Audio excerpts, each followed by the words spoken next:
So I never got a chance to go over this in class, so I'll do this here, and I'll also do another example of a Newton's second law question. So in this example, we've got one mass on a frictionless table, connected to a rope that goes over a pulley, and they're hanging another mass. And they want us to find the acceleration and the tension in the cable. So let's draw a picture of this first. So here's the situation. We've got this mass 1 on this frictionless table, and then we got this mass 2 hanging here. So the next step is for us to draw a free body diagram for each of these things. So I'm going to do a free body diagram for the sliding mass first.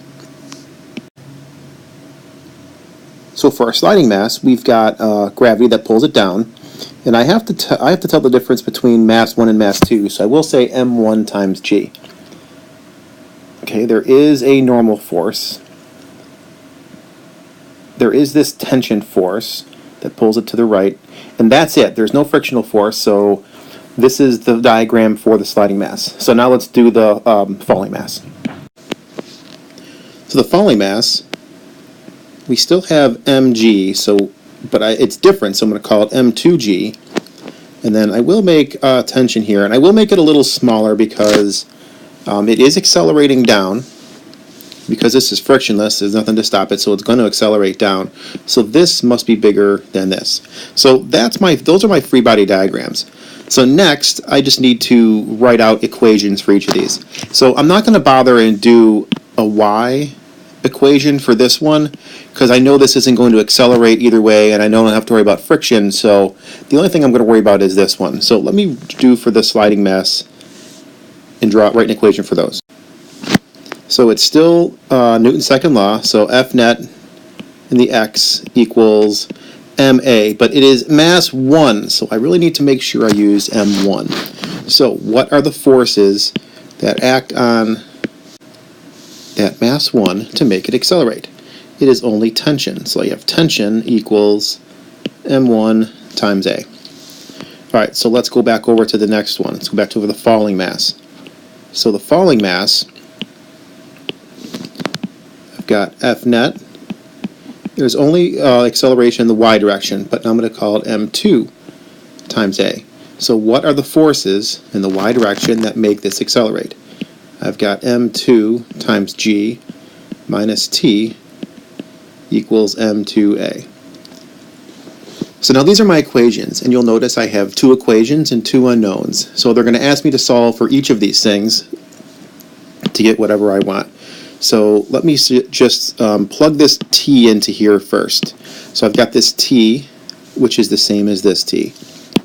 So when I do that, I'm going to have m2g minus m1a equals m2a.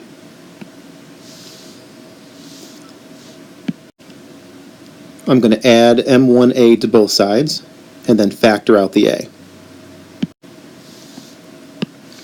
So now I'm just going to divide both sides by that combined mass, which gives me acceleration for m2, that's 2a, all over m1 plus m2. So if we think about this conceptually, this m times a was m2g, I'm sorry, this is a g, not an a. If we think about this conceptually, so this is a weight, it's a force divided by a mass, which gives us acceleration. So the units are going to check out. So now I just got to plug numbers in. So m2 is 11 kilograms, I think they said. So I've got 11 kilograms here. Let's just call it 10 meters per second. And then we've got 3 kilograms plus 11 kilograms.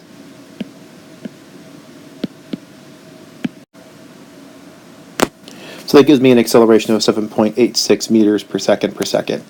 And just a little, check too. If you're getting a number bigger than, if you're something accelerating down here, it can't be bigger than 10. So, or 9.8. So we got 7.8. So this certainly falls within acceptable parameters. So they also asked us to find tension. But now that I have this, I can just substitute this back into here and get my tension. So I know T is equal to m1 times A. And if m1 was that 3 kilograms, times our 7.86 meters per second gives me, 23.57. So 23.57, this is a force, so it is newtons. So there's that question. Let's go over maybe one example of another one, just to work through it real quick too.